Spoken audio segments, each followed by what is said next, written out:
How is everyone today? Bit of a warm up, bit of a show of hands. How are we feeling? Are we feeling on top of it all, confused, dazed, on holidays? Adrian, I can see you're not on holidays. You look like you're off to an appraisal or something like that. Please don't have an accident. In the car, on the way to the office, just had a fire safety inspection at a property. Yay. Yeah, yeah, amazing. And Mark, how are you going this morning? Yeah, going really well, thanks, Sam. Yeah. Yep. Any Yeah, should questions or sign up. Should get a listing at 11 o'clock through this. We took. Yep, I showed them the voice one on Tuesday. Blew her away, so we're going back to sign it up today. Amazing. Congratulations. That is so good. Well Yeah, done. did a property description. She thought there was someone walking through the house. Yeah, wow, that's amazing. Amazing. Yeah, so I guess I want to check in with you. I did throw some into the WhatsApp group for you all to have a play with. You should all, if you're on ChatGPT 4, you should have that advanced voice assistant now, which is pretty cool. And the ability to have a conversation like that with the robot is a bit of a game changer. And there's a couple of other game changers that I want to show you today, or that I think are along the lines of what we've been doing. What we're going to look at today is Crystal and leveling up communications quotient just that little bit more. But two things have happened this week, which has blown me away. And things happen so regularly in the world of AI that it's hard to blow me away anymore. But anyway, just quickly, I think there's no excuse for bad content anymore. Would you all agree with that? There is just the amount of creativity that you can put into things now is just ridiculous. And you don't even have to be, you only need to have a relative knowledge of what's out there. So I gave everyone in my team a bit of a wow moment when I created this article. So you can see here, spring surge, affordability pressures, yada, yada, yada. And so what you can see this article's got is it's got a nice headline, a nice intro paragraph. It's got some TLDR points. It's got a deep dive on the September numbers. So Hey everyone, and welcome back for another deep dive. Ever feel like trying to read tea leaves when it comes to the Aussie housing market? I know that feeling. Yeah, you're not alone if you do. Whether you're gearing up for a big real estate move or just can't resist clicking on those housing market headlines. Today we're going straight to the source, talking about the freshest data from two of Australia's, well, heavy hitters, I guess you could say, CoreLogic and PropTrack. The big ones. They both just released their September 2024 report. okay, so I'll let you guys, I'll drop the link in the chat box, or I might get Mark to drop the link in the chat box so that you can grab it yourself. But so did you hear that? I created a podcast between two people, and they're not two people, they're two AIs. But then we went into a story, capital city performance. Then there's an infographic. I created that with AI as well. So this article was like edited by me and I guess imagined by me, but there wasn't a single part of this that AI did touch. And so then we've got an FAQ, spring property market update for real estate agents. How's the property market performing this spring? And it's all nicely in bullet points. How's affordability affecting the market? Blah, blah, blah, blah, blah. And I don't know if you saw it, but I think it's the future in terms of reporting for us journalists, and even with you guys. And a little bit of what we're going to talk about is newsletters today. There are so many ways to put content together in a way that is creative. And so for me, for 10 years, we get the numbers from CoreLogic and we get the numbers from PropTrack, and then we get Hare and Todd White's numbers, and then we get SQM's numbers, and there are numbers everywhere in property. I'm sure you'd all agree. But generally what happens is, as reporters, you just report on the one that you get, because the way that newsrooms work is that we have deadlines, we have to have the story out. And so you generally just work on what's in front of you. But what I've always wanted to do is look at this person's data, the other person's data, and compare the two and put them into one article. And that's finally what we've been able to do with Google Notebook LM. So you can take the PropTrack numbers, and you can take the CoreLogic numbers, and you can take the SQM numbers, and you can take all of those numbers and dump them into, if you're on Google, that is, so it's called notebooklm.google. And I tell you what, if I was back at university, like this is the way that I'd be studying right now. So any of you that got kids at uni or whatever, you can see I've been kicking the tires on it quite significantly. I can upload 4 different sources, and let me just go back. Hang on a second. Let me show you what I'm doing. This is Google Notebook LM, so it's do best note taking, blah, blah, blah, collaborate with a virtual research assistant. And so when it comes to reporting property numbers, again, this is a way to differentiate yourself above the people that just look at one story and just go, I'm just going to report on CoreLogic or whatever. But if I go notebook guide, so you can see here, I can upload my sources, I can develop an FAQ, I could develop a study guide, I can develop a table of contents, I can create a timeline. And this was really interesting when we were writing, I put Matt Lancashire's story in here. Where is Matt? And it took Kat's story, and this is the timeline of events, and it actually gave me the dates in date order of what Matt did, which was pretty cool because, and sometimes you might want to do that because you might be analysing some property data from a while ago, or you might be trying to analyse some home feedback or something like that. And anything that you can get into a PDF, or anything you can copy and paste into text, or anything that you can get from a website. And this is what I did, is I just linked Notebook LM with my website. You can do this, and then you can chat to the data as a whole. I uploaded 4 different sources, including some data, and then it gave me some bullet points of what it was seeing across the data. And so that means that I can give my audience, which is you guys, a better experience in reading the news on the numbers, because I can easily compare and contrast what's happening over the 4 data sources.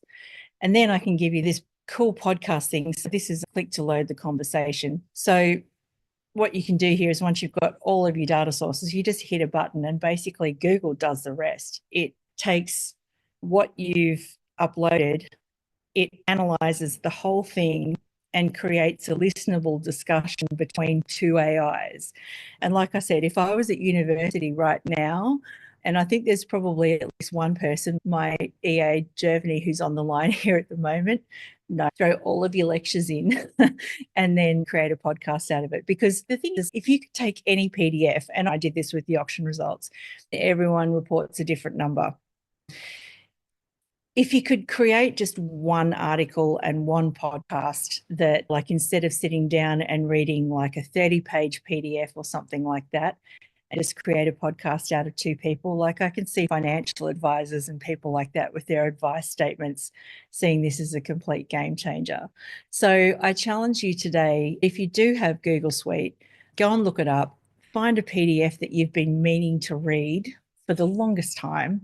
And it could be anything. It could be a PDF book that you've downloaded. It could be one of our downloads. It could be the AI action guide. Throw it into Google Notebook, hit the generate. So this is the other really cool thing, like I can delete this now, and then I could go and add another data source and regenerate my podcast again. And and it would then update the conversation to include the additional data source. So I did originally, this thing had Tom Panos's commentary in it. It had some of the sales stories from REA in it, some of the auction results and things like that. Again, if you're looking to provide a holistic version of the market. And I think the other thing, I'm just again thinking off the top of my head, but if I had a newsletter as a real estate agent right now, we all know that Australia and even New Zealand has markets within markets. Like what is happening in the Hunter Valley, for example, is not generally what's happening in Sydney or New South Wales or even Australia. Like when CoreLogic puts that 0.4 number out, it doesn't apply across the board. And so what would be really interesting is take the CoreLogic numbers and then take your local numbers from whatever subscription you have, smash them together in Google Notebook and see what the commentary is. Because often the consumer will hear the audio of the screaming national newspapers and go, oh, the sky's falling, or whatever it happens to be. Like this was a big thing that we worked on in Transform a couple of years ago, which was take back the narrative, which means if the national stuff is all they hear, that's all they hear. Does that make sense? I know that it sounds very simple. If I'm just sitting in my house listening to Sandra Sully at 6 o'clock telling me the market's slowing and everything's going to hell, that's who I'm going to hear. But I need to hear what's going on in the local market from someone I trust. Hang on a second. I think someone just Claire. Yep. Yeah, I've been trying probably about the past 18 months to compile auction data and come up with one rate, because we've got different websites that different agents report into in Canberra, especially. There's a lot of almost political side of it. And for me, it was about website scraping and then getting spreadsheets and manually aligning it and going, how are you are you taking the raw data or are you taking it from the article? I'm just taking it from the article. Can you drop one of your websites in the chat box so I can have a look? Okay, type it. And let's just do this now because I was playing with auctions on the weekend. Okay, Zango. Yeah, so this is what I mean. It's CoreLogic won't report, or PropTrack probably won't report Canberra as well as someone like Zango or even All Homes. But if I just click on New Notebook, and where are the auction results? So let me just put Zango in, news auction results. Okay, so this is for the last week. Rightio. So I'm just going to click that, take that URL, copy that URL, go back to my notebook and go link to website. And look, you could even link to YouTube. That was how I managed to pull Tom's little weekly rant in there and go insert. And then so you can see over here what it's doing is it's scraping. So do you want to have a look at All Homes? So we'll add in All Homes. The document provides an overview of the auction results for properties in Canberra, blah, blah, blah, blah, blah. Okay, All Homes. So let's click that one, copy link, add a source, web, insert. Okay, and so now this will take both of those things and let's just press FAQ to see what happens. I was just about to say it's probably going to take a moment to absorb it all, but then I remember it's AI. It doesn't need that moment.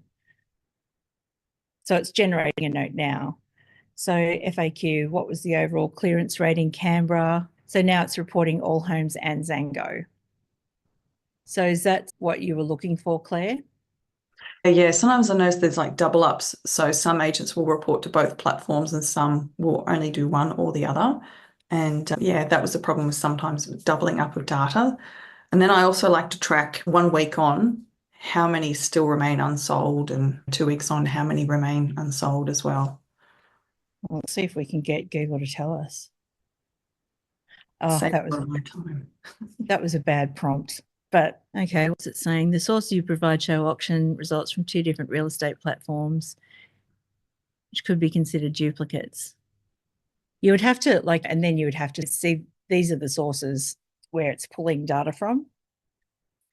So you would have to maybe go back and you would never send this out and not check it. Human in the loop always. But yeah, what was the other question? The other question was homes unsold. Still unsold. I think that's probably a new data source to see which properties have sold since. So if we look at not the 28th, maybe the 21st, which of those homes remain unsold a week on and then 2 weeks on? Yeah. Okay. Is that probably just uploading new data sets? See if we can get, so previous results would be that one. So let's chuck that in. What a time to be alive, hey? But I can see how time consuming this would be if you had to keep going backwards and forwards from one website to another. For us, that's why we never did a story on amalgamating the whole data numbers. But here we go. According to Zango, are there any properties unsold from the week before this week? I don't know. That could be a bad prompt again. Like I'm just working off the top of my head, but what is it saying? We need to compare the listings in 1 and 2. No properties meet these criteria. Does that look accurate to you? No, I think we have to add in another data set like the actual website, but the back end of the website with the sold stuff. Oh, okay. Yeah. So you wouldn't get that as a PDF or something like that? Could you gobble it maybe? I don't know. Yeah, if you can, I'm thinking if we could drop the market monitor. Oh yeah, absolutely, Sandy. I haven't even got my head around how many uses there are for this thing. I'm going to need to sit down and write a very long blog post on it. But what you can do when you're adding the sources that you can add, so you can add anything from your own Google Drive. You can add slides, you can add links as we've just been doing. You can add YouTube videos, so it'll extract a transcript from the YouTube video, and you can just simply paste text if you want. If someone's just sent you something that looks like an image or something like that, you might need to get ChatGPT to transcribe it or something, but then you can copy and paste. And then from here, it's saying that you can have audio as well. Even if you were sitting there dictating to the voice assistant, you'd be able to upload the audio into this and then create something out of it. Like my next prompt, if this were the right information, would be something like, now create me a news story for my website or newsletter. Now that is a bad prompt, and I can give you a better one if you want to create some sort of a news story from the things that you pop in. That's certainly not the one we use. Again, I'm just being quick here, and also I've misspelled website, but so there we go. Canva property market show. So that's actually just creating a news story. So if you want to just put an excerpt of that or put a whole news story on your website with some FAQs, you could embed the audio, a snippet of it in your newsletter and put the whole lot on your website. I would always put an FAQ on you, like I'd always generate an FAQ. And again, not the best prompt in the world, but please generate me an FAQ for my website, and get that 80% there as well, because that will go a long way towards your SEO results with that blog versus anyone else who might be doing the same thing out there that hasn't been to one of my courses. This should come up with, yeah. This FAQ is showing me more about the mechanics of the auctions rather than what happened. So that's why I said probably the prompt is not going to deliver us what we want. Like we could go back there and edit that one, or not just generate me an FAQ, because this is clearly about auctions, but generate me an FAQ about what happened on the weekend. Please include what the differences between last week and this week or something like that. Does that make sense? Always the FAQ is something that, that we're really doubling down on at the moment. And I can show you another example of that, and like you guys will know why. When we're and we're actually retrospectively going down a rabbit hole and doing this historically, like if we go to Courageous Conversations, which was the last podcast we did, which was out last weekend, normally MP3 is not that great for SEO, but with this one, we've given everyone the TLDR that they all love.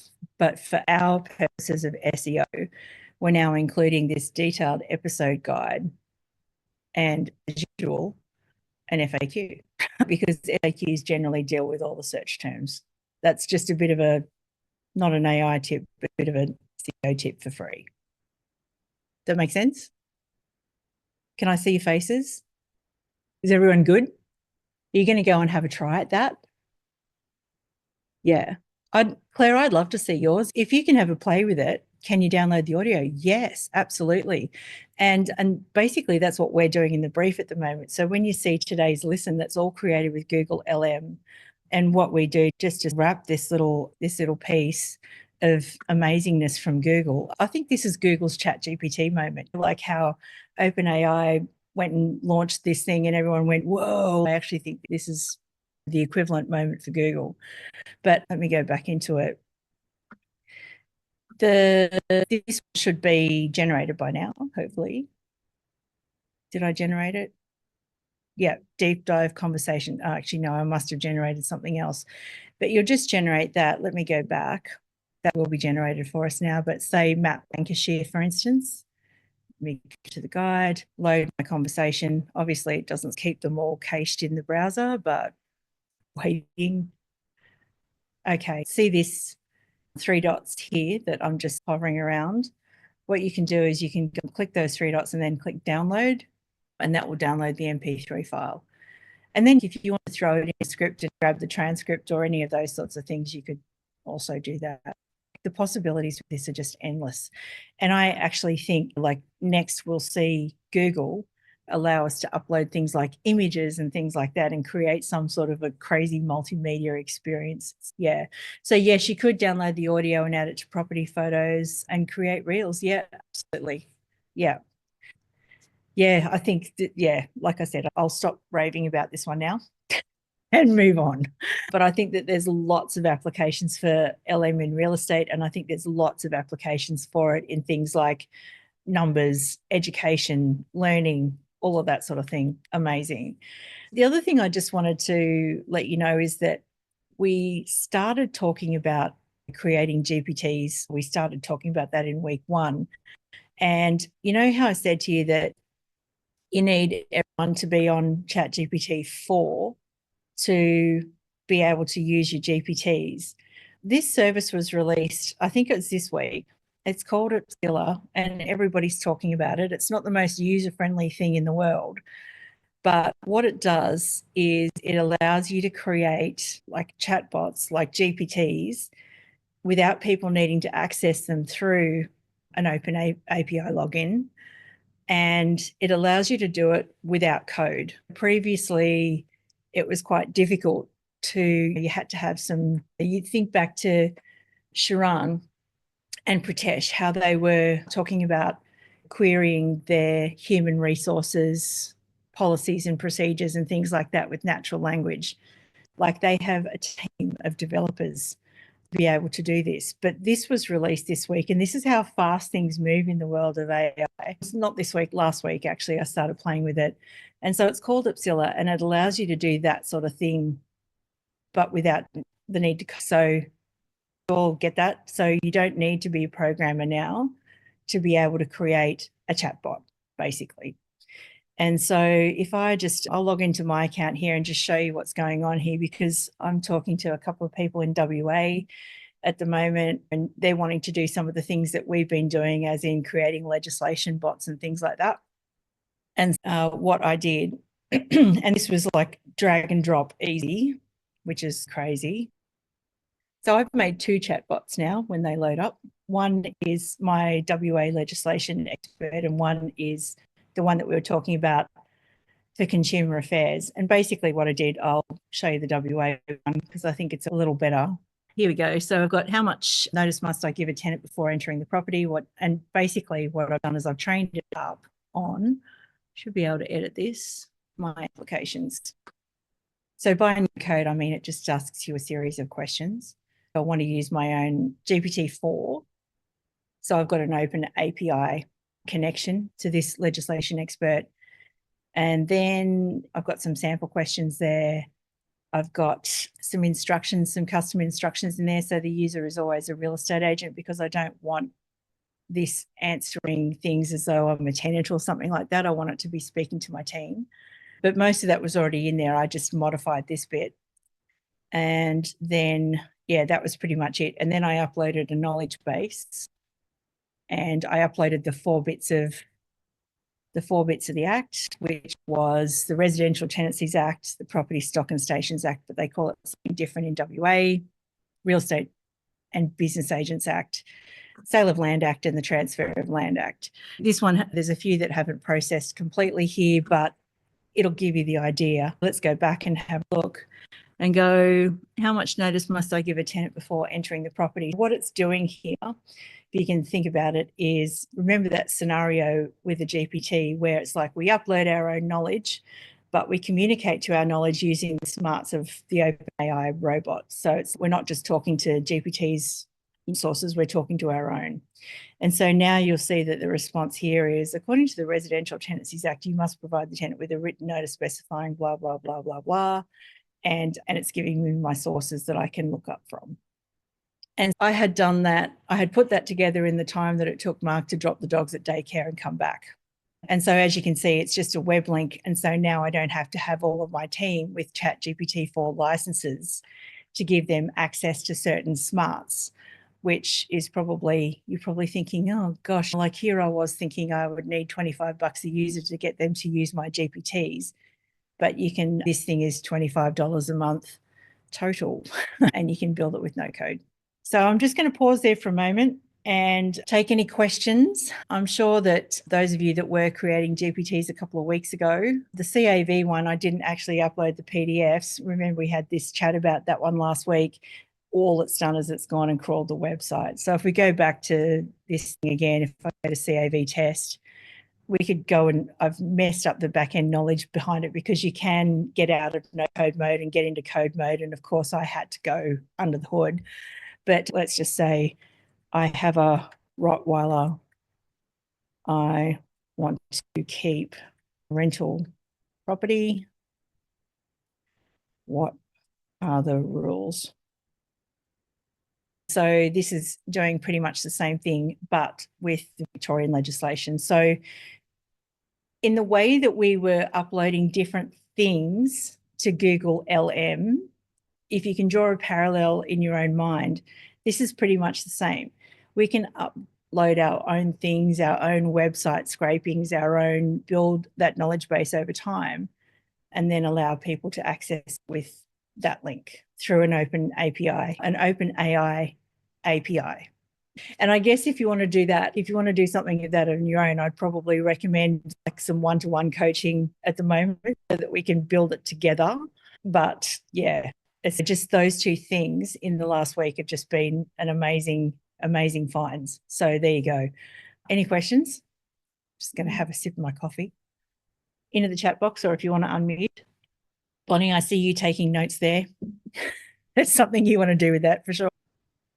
Yeah, we've got 200 agents, so it's really hard to get licenses for that many people. So this is perfect for us, for our little GPTs we want to create.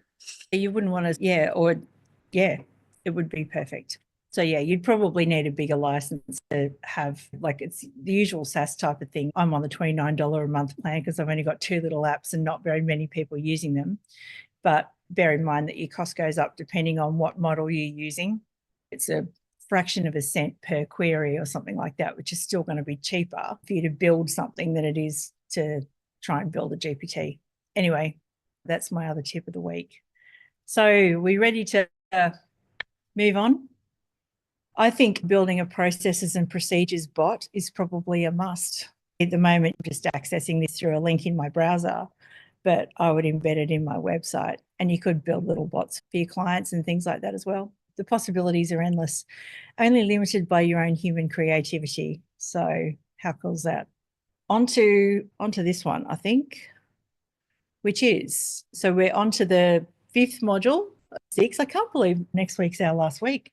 It seems to have gone slow and yet fast at the same time. But this module is we're squarely in the middle of our customer value journey. We're going to be talking about providing exceptional service and marketing. We've already talked a bit about marketing expertise, but I really want to talk about communication and how we can use, I did allude to it last week a little bit, gave you a preview with Crystal, but today we're just going to deep dive into that. I'm calling this module Level Up Your Communications Quotient. And where this fits into the overall program, into the quick wins, I think communication covers all stages of the CBJ. So this should allow you to easily tick off quick win number 2 in your dashboard. So yeah. So the thing is, I put this slide up a joke. Generally, consumers want communication that is human, empathetic, and real. So hopefully the AI can learn to generate content like that for them. And we've all seen that AI can generate that sort of content for them. There are 4 ways I want to touch on today that you can level up your communications quotient. So in this game of Who Wants to Be a Millionaire, how can you use ChatGPT to communicate better without sounding like ChatGPT? So we've got 4 answers there. Answer A, ask for something more human sounding. Answer B, get ChatGPT to respond with a high EQ. Answer C, get Chris Voss on the line and ask his advice. Or answer D, use a second AI to talk to the person in their style. Does anyone want to guess what the answer is? Anyone? Into the chat box. Should have some music where you're all putting your answers in. Maybe B? Yeah, yep. Anyone else? Yep. Sandy's right, actually. It is all of the above. You can use all of the above techniques. The easiest one really is that if you get something out of the chatbot that doesn't sound very human, you can just say straight away, now make that sound more like a human, and it probably will. So that's answer number one is actually correct. It'll do a 60% job, but we're going to go deeper into this. And first of all, it's going to be responding with a high EQ. So we all have had emails that jump into our inbox that make us want to hit the crap out of it. Particularly, I guess, if you're in property management. This is why I don't start the day with my emails anymore. Or you get something Friday night and your client has just got a quick question. You're like, oh my God. I'm not saying anyone sends a message that long. But the key to happiness there is to ask ChatGPT for a response with a high EQ. And what that does is that it means that you can communicate with a high, even if you are Michael from the office, for example, and it allows you to make the other person feel seen, even though, you know, that might not be where your head's at the moment. And it also takes into consideration all of their concerns and fears and hopes and dreams and all that sort of thing. And so I often put up this, when I'm presenting live, I often put up this little note that's like a letter from a tenant saying, "Hi, dear Sam, hope you're well. I'm writing to inquire about the possibility of keeping my horse Thunder at the property located at 31 Street, Broadbeach Waters.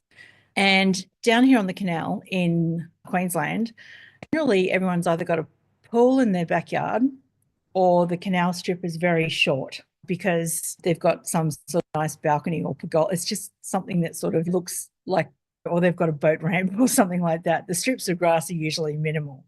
And so it definitely wouldn't be appropriate to keep a draft horse in a property like this. And so my tendency with stuff like this would be to go, no, send, no, not possible.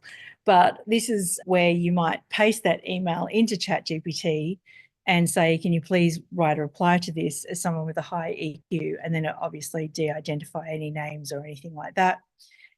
And then you'll get a much better response. So this is a result of, I need to say nicely no to this person.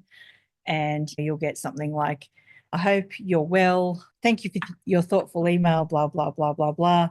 Thanks for your understanding. And you can see that there's a very nice, what I would call a sandwich there, where you butter the bread pretty thick on the top, butter the bread pretty thick on the bottom, and you deliver the bad news in between.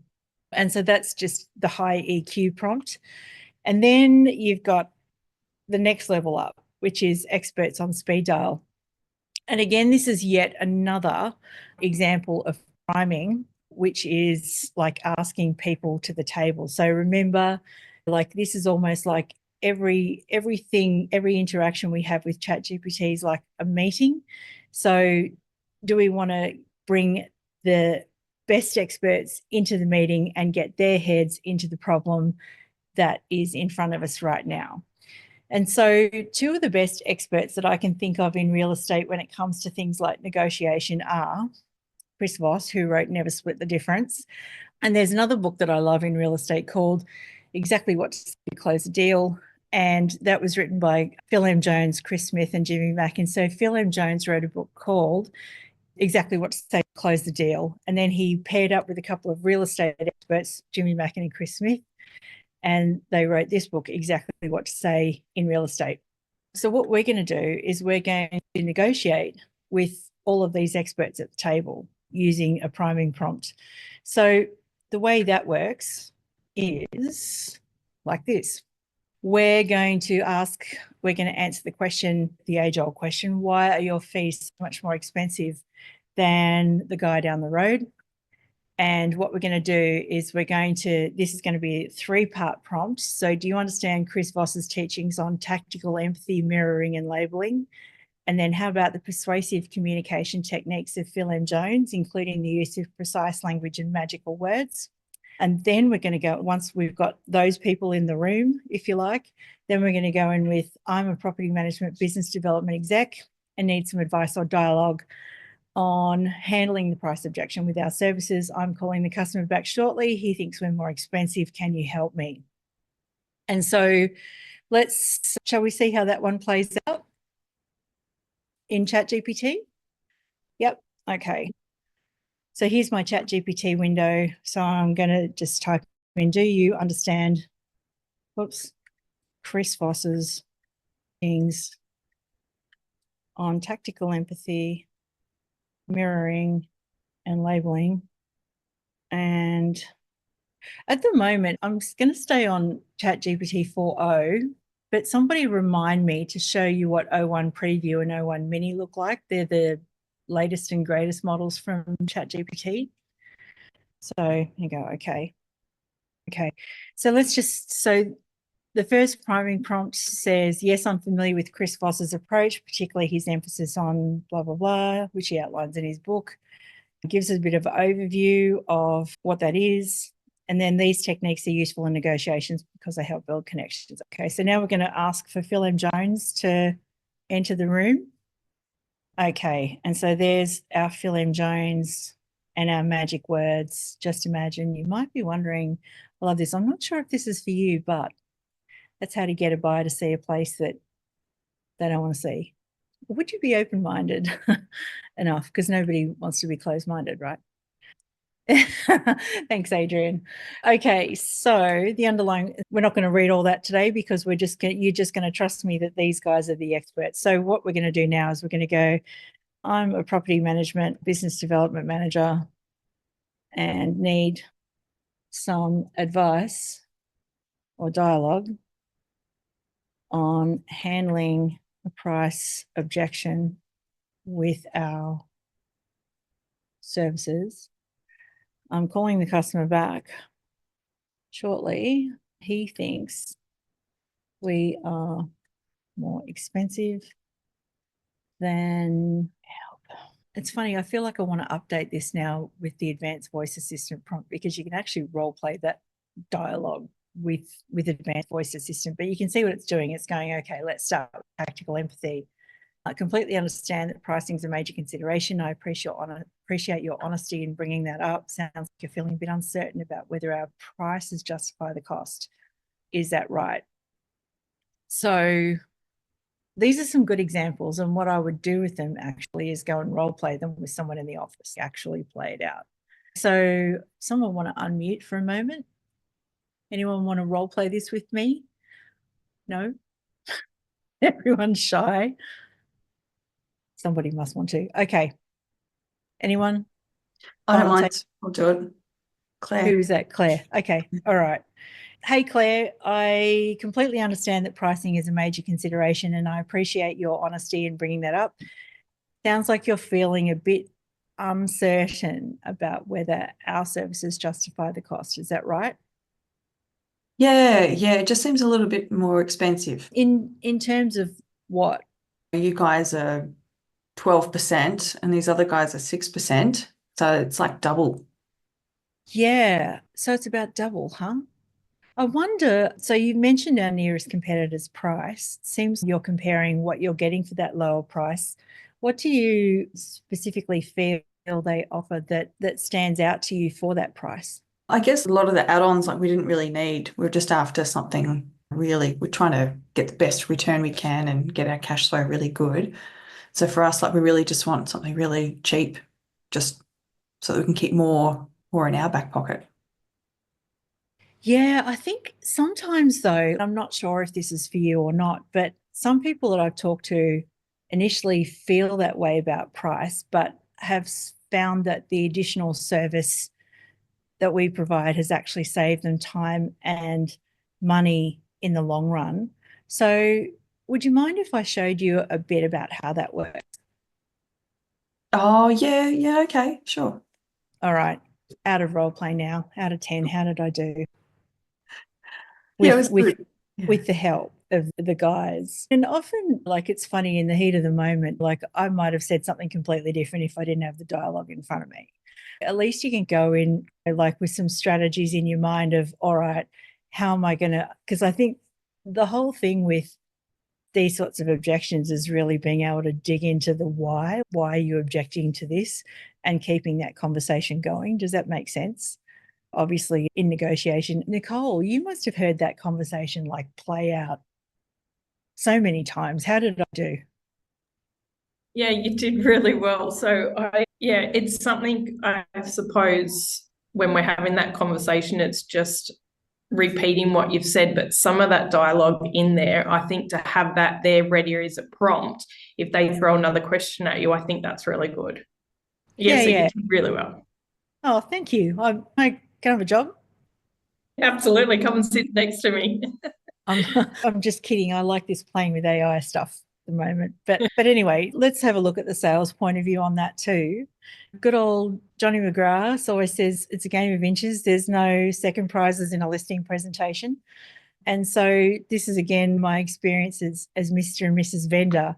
After I'd chosen the agent that we chose, I get a text message from John saying, and the names have been changed.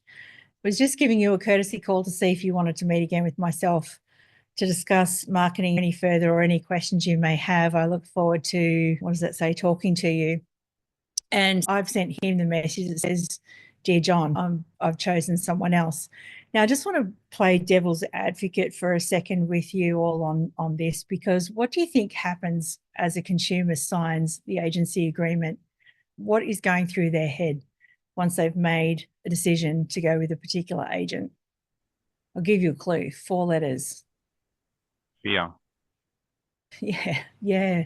Generally, it's, did I make the right decision? Yeah, I can tell you that's the thing that, like, it's no different to when you go and buy a car or anything else. It's a big decision like that. As soon as it's decided, you either feel relief that you've absolutely made the right decision, or you feel this sense of fear and trepidation that you might not have made the right decision. Anyway, going back to this scenario, what do you reckon happened after I sent, given that there is no second prizes in a listing presentation, what do you reckon the response was from the agent after I sent him, "Dear John, thanks but no thanks, and let's keep in touch"? Yeah. Okay, thanks or nothing. Yep. Any other guesses? Over service and plant landmines. There's a few people in the online course that have said he should have said, "Oh, good luck with the sale." I wouldn't say that, because I think that sounds a bit passive aggressive. And I've told them that. Good luck to you. You didn't choose me. I've heard that dialogue before. But no, what he said was, "Hi, Samantha, thanks for the reply and all the best with the sale. If you need any advice or any help with anything, do not hesitate to reach out." And does that keep the conversation going, is my question to you all. I don't have to answer that. I'm like, phew, thank goodness I don't have to go into witness protection program, because he's never going to protect me again. That's what I'm thinking. Like, I think in this market particularly, did you know, this is something interesting that I found out with the story that I did, is that there are the same amount of listings on the market right now as in Australia anyway, as there was in 2021 when the world went mental. The difference is that interest rates are not as low as back then. So properties were flying off the shelves like toilet paper out of the supermarkets back then. But because interest rates are a bit higher, we're starting to see some more supply. And I don't know, I feel like if things aren't sold by Melbourne Cup Day, it might take a while to shift them. Anyway, and you're going to see that. And so I think that anything that you've lost recently might come back as an expired listing if you can keep the conversation going. Anyway, what I would suggest for John is a similar prompt to this other one. So let's just go back here. Where are my underlying words? Okay, so I'm a property manager. So I'm going to change this now. And I'm going to say, I'm a sales agent on the Gold Coast, and I've been sent a text by a vendor where I think I've lost the listing, which I need to respond to. I don't want to lose the listing, and I want to keep the lines of communication open. Could you combine the negotiation skills of Chris Voss and the persuasion techniques of Phil M. Jones to help me with a response that embodies confidence, clarity, and the ability to guide the conversation outcome? And I'll say while making a genuine connection with the client. All right. And I'll give you versions of all these prompts as well. But let's just see what it comes up with. Okay. All right, this is a bit cheeky. Sounds like you might be feeling a bit uncertain about how we move forward. Okay, so I probably need to change my prompt to something like, I'm a sales agent on the Gold Coast, and where they have told me they are going. You could equally paste the text message, but I don't want to bore you with a heap of typing. Going to choose another agent. All right, let's see if that sort of comes up with a better. Okay. Thank you for letting me know. It sounds like you've already made a decision, but I'd love to understand more about what brought you to that conclusion, what's important to you in choosing an agent. I'm not sure if this is for you, but most people in your position appreciate knowing all of their options. So this is, again, sticking your foot back in the door, because I guess if they haven't signed on the dotted line, yeah, what would you need to see or hear from me to fully feel assured that I'm the right person? I think that's a bit too, for me, that's a bit too forceful. I probably wouldn't answer that, but you could definitely soften that up a bit to say, thanks for letting me know. Sounds like you've already made the decision. I'd love to understand more, which is often painful but necessary. I'm not sure if this is for you, but could we keep in touch? And then just send me a one-word answer with yes or no, and I'll be on my way, or something like that. But at least if you keep the conversation going, then you've got a foot back in the door if something does go pear-shaped with the other agent. And as it happened with us, it did go pear-shaped. We ended up wrangling our way out of the exclusivity and started talking to other people who eventually helped us get sold. Like I just think that too many people give up the hunt before the hunt should be given up. I'm not going to say it's not over till the fat lady sings, because often it is over. And if the contract's been signed and it's exclusive, there's nothing you can do about it. But what you can do about it is keep in touch in a non-annoying way, or keep the conversation open, or stick your foot back in the door. Sometimes this sort of dialogue will be helpful. So what do you think about that one? Any good? I think the key thing is just I guess it's, again, the technology is easy. It's the behavior change that's hard. So I think what you've got to do is you get some sort of a thorny question from a client. It's, can you think AI first? Give me some ideas on how to respond. And all of a sudden you might come up with something that is, you think, oh God, I didn't think of that. I should have thought of that. And then you can put in your own words and then move forward. So hopefully that was useful. Could you create a GPT made up of those two guys and have, yes, yeah, you absolutely could. Yep. Yeah. Just in my thought processes on GPTs has exploded in the last week. I don't know why that's taken that long. What generally happens is you think, oh, that's cool, and the penny drops, and then you realize you have this infinite creativity like that you never had. And when you get that feeling of, gosh, there's so much I could do here, that's really powerful. And then you got to rein it in again. Go, I need to do one thing and execute it. Because I think that's where a lot of people are at the moment, is there's so much I could do. What should I do first? That's I guess why I'm keeping you guys to 3 quick wins and not 20,000, because there could be. But okay, so let's go to the third one, the third leveling up of communication, which is Crystal. And hang on a second, wrong screen. We did talk about Crystal a little bit last week, and Crystal is this AI which has personality data for everyone you meet, a bit like disc profiling or something like that. And that will help you communicate to people in the way that you want to be communicated with. So I can remember my first sales job back in, I think it was like, oh gosh, back in 1990 something, I was selling modems and internet connections to lawyers. I was hit with a phone book and told to call them all and sell them all an internet connection. And it was pretty terrible, number one, because LinkedIn didn't exist back then, so you couldn't actually look people up. And secondly, you didn't know who you were talking to or how you should talk to them. You end up with the equivalent of, hey, you want to buy a modem? The internet is the future and nobody wants to talk to you. But using Crystal, you can make different approaches depending on who you're approaching in the way that they want to be approached. So if I was to go back into sales now, I would approach it completely differently. And so if you're wondering where Crystal gets its data from, I think we talked about this a bit last week. Crystal actually just mines. It's a machine learning AI, not a generative AI. It's a machine learning one. that mines data about what's been posted about you online, public data, including things from LinkedIn, user and peer reviews, Google, Facebook pages, blog posts, anything. You've signed your privacy rights away, basically. And I think you've all seen this. I have got this example here of Leah and basically how this works. And I think some of you have already had a play with it. And if I call up Crystal, so I can log into my account. And if you want to know a little bit about me, so there you can see Samantha is likely to thrive in an unstructured environment. I'm an optimist, strives to have a positive impact on everyone around her, might appreciate spending a lot of time talking to others, chance I might be late to a meeting, but when she arrives, she will likely bring a lively, colourful story. I look at that and I go, how the hell does it know that about me? Because I'm always like routinely 1 or 2 minutes late, routinely, and there is always a reason. So how does Crystal know that about me?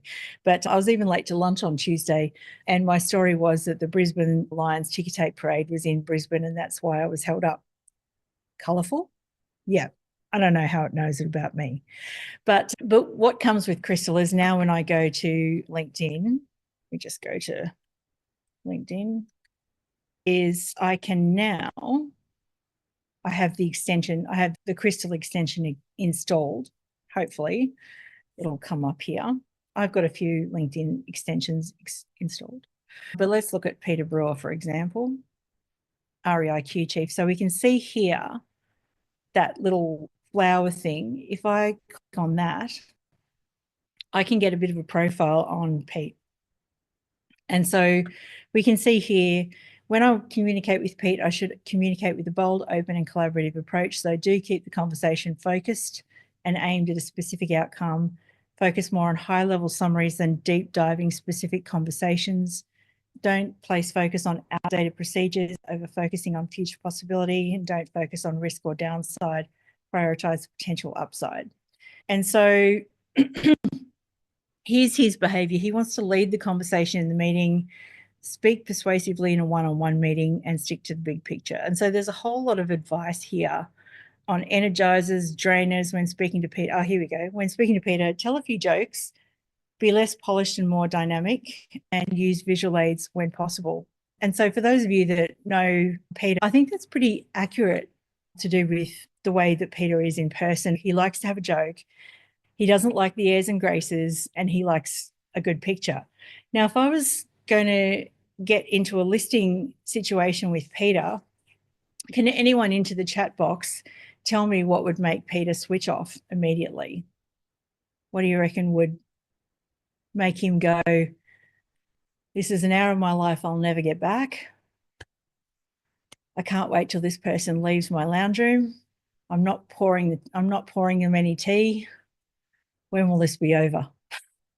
I'm going into witness protection. Boring words. Yep.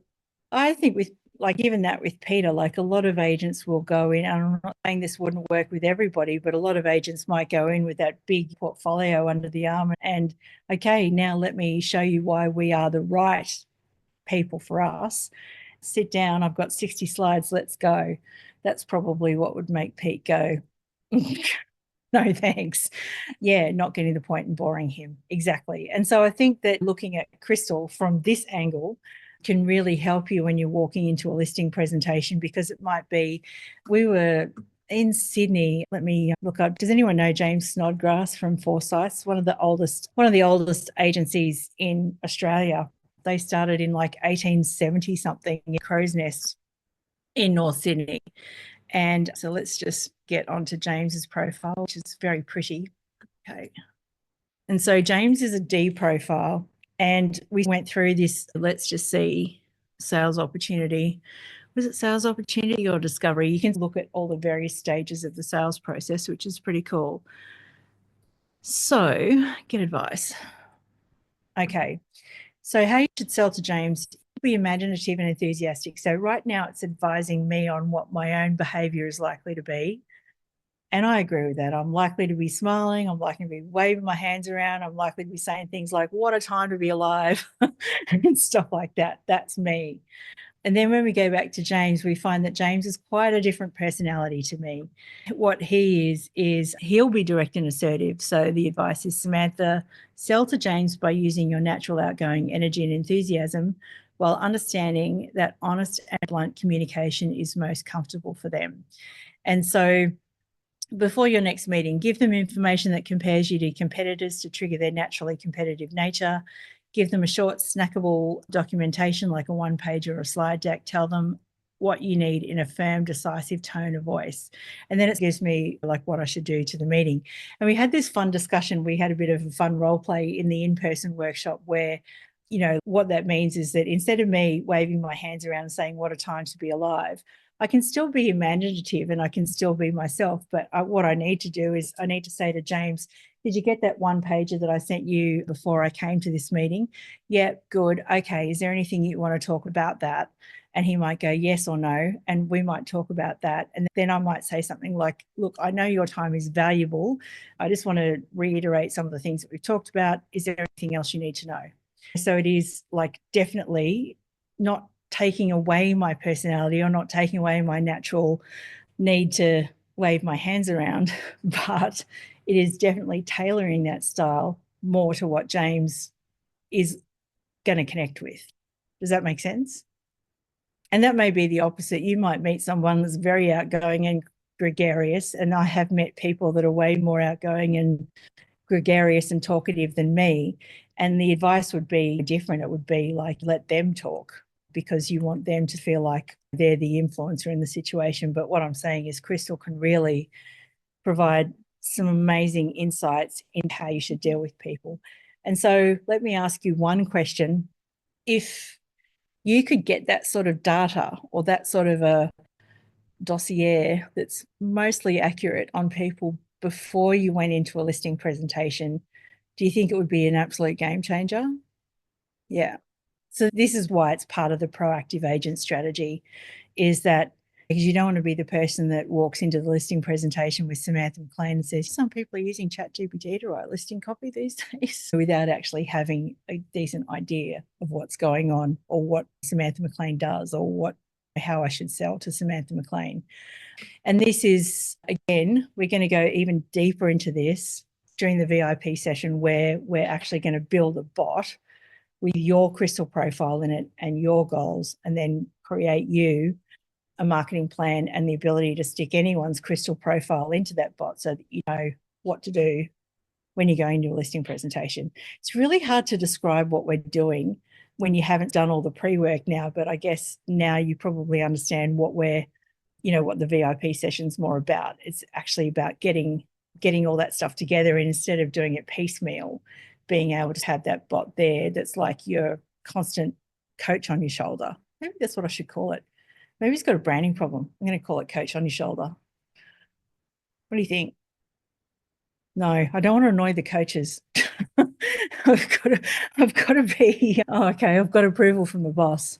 But that's where we're going with that. So how this plays out in practice, let me just give you an example. So this is an example with Leah Calnan, who was president of the REIV in Victoria for a while. So this was an example, how to write an email to Leah, and you can get all sorts of advice for whatever sales stage you're in.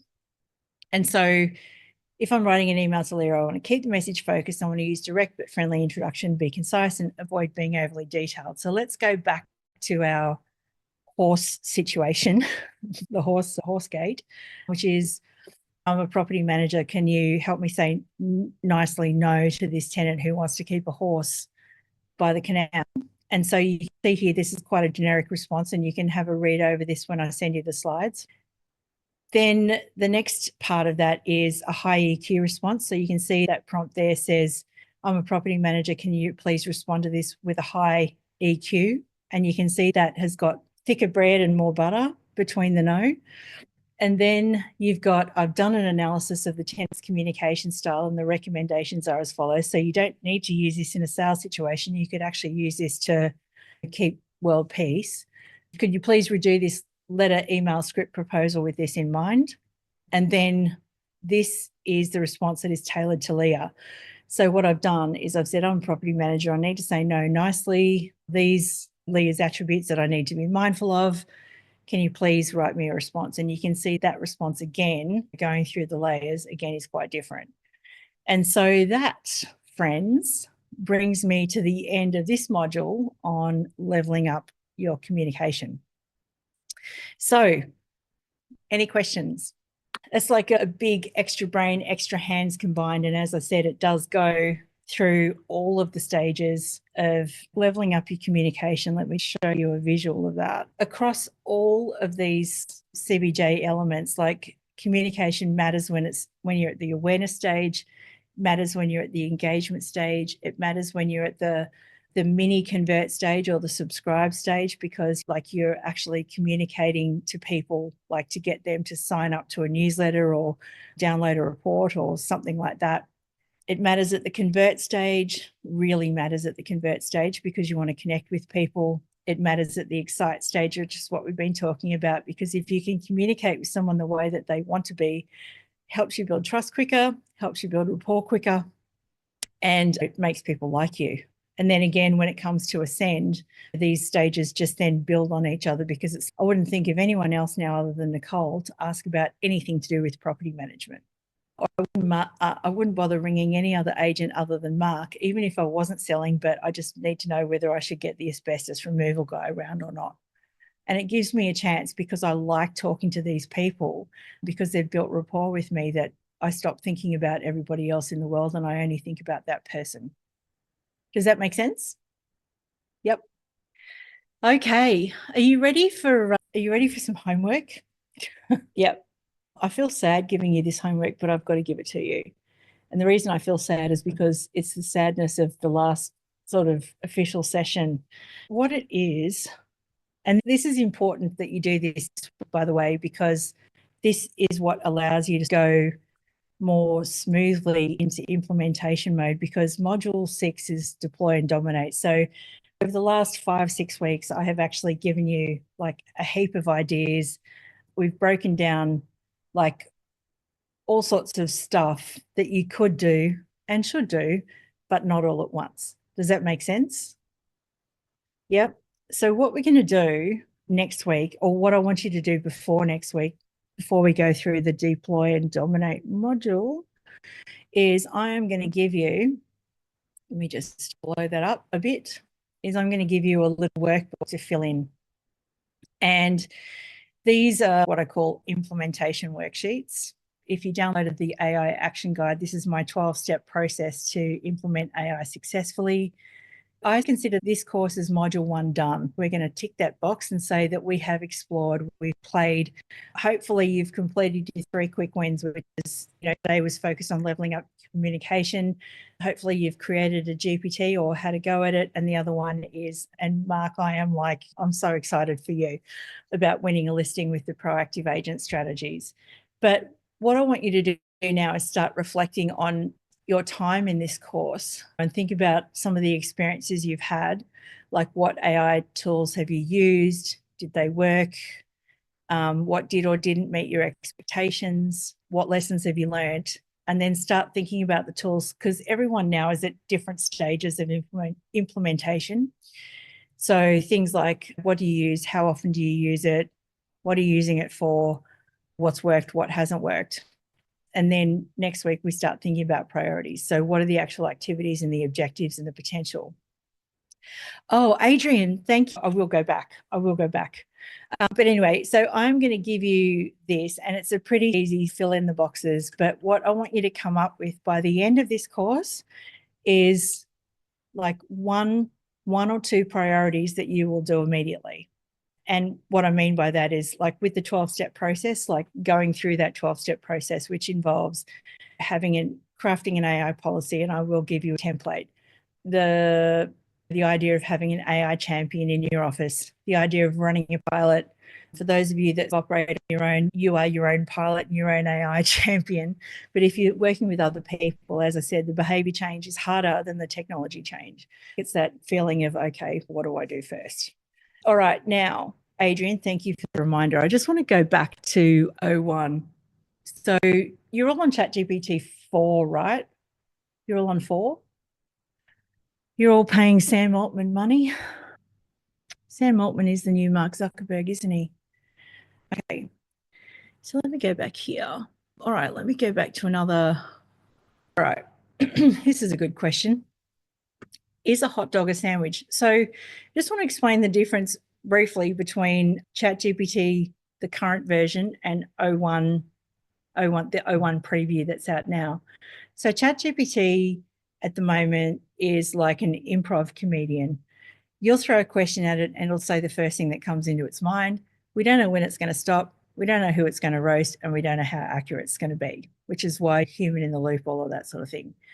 The 01 preview actually has reasoning built into it. So this is the first time, and it's not an improv actor, so I think it's more of like a political debate where you will ask it a question and it'll think of all the things it needs to think of, like this, literally.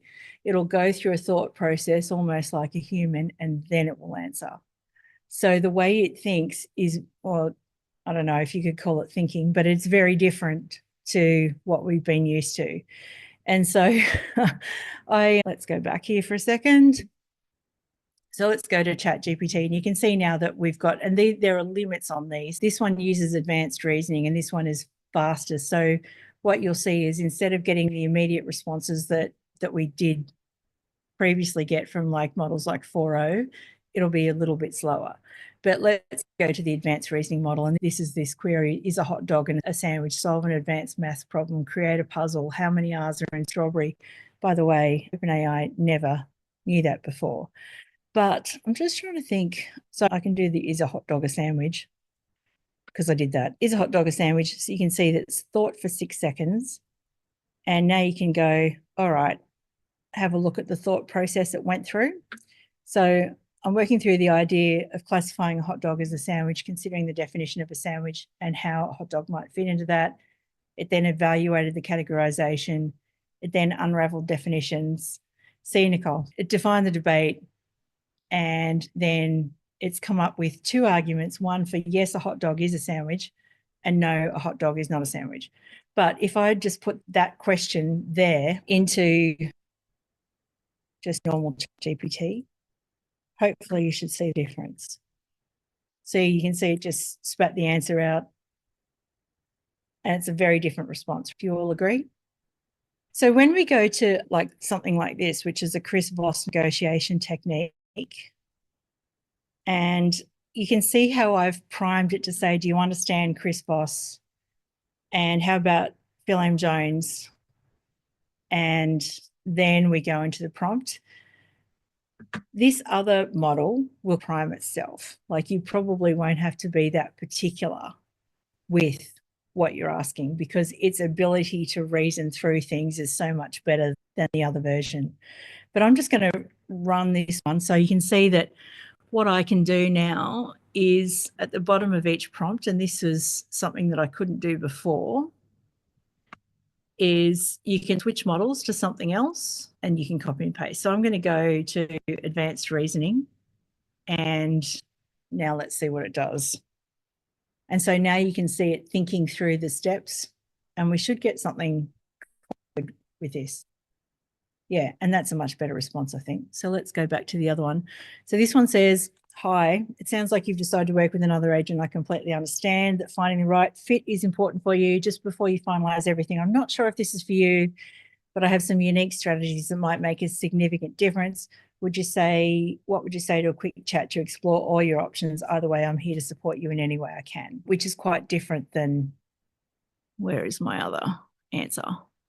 This one's not that much different. I think where you might find bigger differences are things like strategic type questions. So if I was to ask ChatGPT 4.0, and I'm still kicking the tires on this a little bit, if I was to say, can you please give me a marketing strategy for this particular property, 4.0 will just spit an answer out.